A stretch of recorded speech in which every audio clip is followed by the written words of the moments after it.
प्रश्न बघा, खालील आकृतीत एकूण किती रेषाखंड आहेत? आता या प्रश्नाचं उत्तर मिळवण्यासाठी प्रथम किती भाग आहेत ते मोजून घ्या. 1 2 3 4 5 6 7 आहेत, म्हणून इथं 7 लिहा. गुणिले 7च्या पुढचा अंक 8 भागिले 2 करा. संक्षिप्त रूप द्या. बेक बे, बेचोक 8, 7 चोक 28, म्हणून एकूण 28 रेषाखंड आहेत. ऑप्शन क्रमांक 4 हे या प्रश्नाचं उत्तर आहे. काय केलं? सुरुवातीला आपण भाग घेतले मोजून 1 2 3 4 5 6 7. 7च्या पुढचा अंक घेतला, भागिले 2 केलं, उत्तर 28 मिळाले. पुढील उदाहरण बघा. खालील आकृतीत एकूण रेषाखंड किती? सुरुवातीला आपण भाग मोजून घेऊया. 1 2 3 4 5, म्हणून इथं 5 लिहिलं. गुणिले 5च्या पुढचा अंक 6 भागिले 2. बेक बे, बेत्रिक 6, 5 त्रिक 15, म्हणून एकूण रेषाखंड किती आहेत? 15. ऑप्शन क्रमांक 3 हे या प्रश्नाचं उत्तर आहे. खालील आकृतीत एकूण चौकोनांची संख्या किती? या प्रश्नाचं उत्तर मिळवण्यासाठी मित्रांनो प्रथम किती चौकोन आहेत ते मोजूया.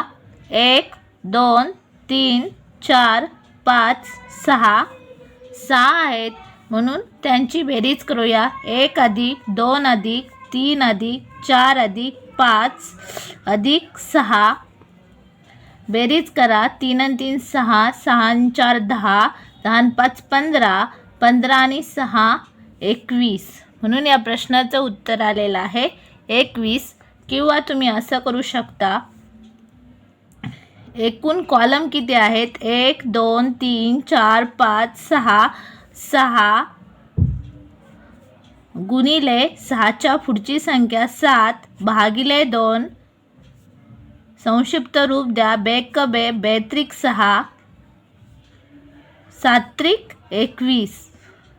अशा प्रकारेही तुम्ही एकूण चौकोन काढू शकता. इथे 21 चौकोनाची संख्या आलेली आहे. ऑप्शन क्रमांक 1 हे या प्रश्नाचं उत्तर आहे. पुढील प्रश्न बघा. आकृतीत एकूण चौकोनांची संख्या किती? प्रथम आपण कॉलम मोजून घेऊया. 1 2 3 4. त्यांची बेरीज करूया. 1 अधिक 2 अधिक 3 अधिक 4 गुणिले रो किती आहेत? 1 आणि 2. त्यांची बेरीज करूया. 1 अधिक 2. बघा 1 2, 1 अधिक 2 3, 3 आणि 3 6, 6 आणि 4 10 गुणिले 2 आणि 1 3, 10 त्रिक 30, म्हणून या प्रश्नाचं उत्तर आलेलं आहे ऑप्शन क्रमांक 2. एकूण चौकोनाची संख्या आहे 30. पुढील प्रश्न बघा. व्यासपीठावरील 8 पाहुण्यांनी प्रत्येकाने एकदा हस्तांदोलन केले तर एकूण किती हस्तांदोलने झाली?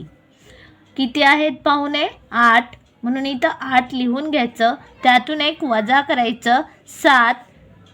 त्यानंतर 7 गुणिले 7च्या पुढचा अंक 8 भागिले 2. संक्षिप्त रूप द्या. बेक बे, बेचोकात 7 चोक 28, म्हणून ऑप्शन क्रमांक 2 हे या प्रश्नाचं उत्तर आलेलं आहे.